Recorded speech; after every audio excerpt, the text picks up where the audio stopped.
Viewers আসসালামু আলাইকুম, সবাইকে আমার চ্যানেলের পক্ষ থেকে স্বাগত জানাচ্ছি। জাতীয় বিশ্ববিদ্যালয়ের ওয়েবসাইটে অনার্স চতুর্থ বর্ষের পরীক্ষা সংক্রান্ত জরুরি একটি নোটিশ প্রকাশিত হয়েছে। যে নোটিশে পরীক্ষার্থীদের যে কেন্দ্র তালিকা সেটি উল্লেখ করা হয়েছে। এই নোটিশটি দেখলে বা এই যে ডকুমেন্টসটি দেখলে আপনি জানতে পারবেন যে আপনার পরীক্ষাটি কোন সেন্টারে অনুষ্ঠিত হবে। কেননা অ্যাডমিট কার্ড পাওয়ার আগ পর্যন্ত কিন্তু সেন্টারের নাম জানা যায় না, কিন্তু এই নোটিশের ভিতরে আপনার কলেজের সেন্টার কোথায় পড়বে সেটি দেওয়া রয়েছে, যেখান থেকে আপনি কিন্তু অনেকটাই আগে থেকেই নিশ্চিত হয়ে যেতে পারবেন যে কোন সেন্টারে আপনার পরীক্ষাটি অনুষ্ঠিত হবে। চলুন সেই নোটিশের বিস্তারিত বা পূর্ণাঙ্গ যে তথ্য সেগুলো দেখে নেওয়া যাক। এই নোটিশটি প্রকাশ করা হয়েছে জাতীয় বিশ্ববিদ্যালয়ের ওয়েবসাইটে।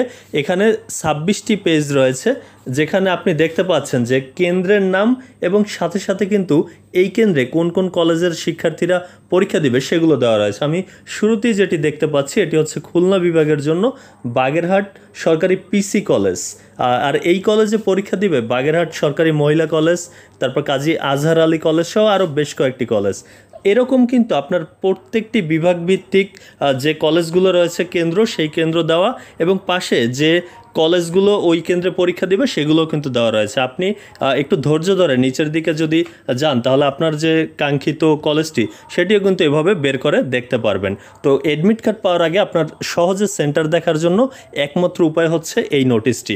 আর এই নোটিশটি আপনি জাতীয় বিশ্ববিদ্যালয়ের ওয়েবসাইটে প্রবেশ করেই কিন্তু ডাউনলোড করে নিতে পারবেন এবং আপনার যে বিভাগ সেই বিভাগের আওতায় যে কলেজটি আপনার সেন্টার, সেই সেন্টারের কলেজটি আপনি যাচাই করে দেখতে পারবেন এবং ওই সেন্টারে আর কোন কোন কলেজ পরীক্ষা দিবে সেগুলো কিন্তু এভাবে দেখতে পারবেন। আপনার একটু কষ্ট হবে কি যে স্ক্রল করে এভাবে নিচের দিকে যেতে হবে এবং আপনার ওই বিভাগের তালিকা, যেমন আমি এখন রয়েছি বরিশাল বিভাগে, এই বরিশাল বিভাগের মধ্যে বিএম কলেজ যে সেন্টারটি, এখানে পরীক্ষা দিবে বেশ কয়েকটি কলেজ দেখতে পাচ্ছেন আপনারা, যে সৈয়দ বজলুল হক কলেজ, ইসলামিয়া কলেজ, বরিশাল সরকারি মহিলা কলেজ, তারপর ওই হাতেম আলী কলেজ, সব বেশ অনেকগুলো কলেজ। এরকম রাজশাহী বিভাগের, ঢাকা বিভাগের সকল বিভাগেরই সেন্টার প্লাস হচ্ছে ওই সেন্টারে কারা পরীক্ষা দিবে সব এই নোটিশে পূর্ণাঙ্গভাবে দেওয়া রয়েছে।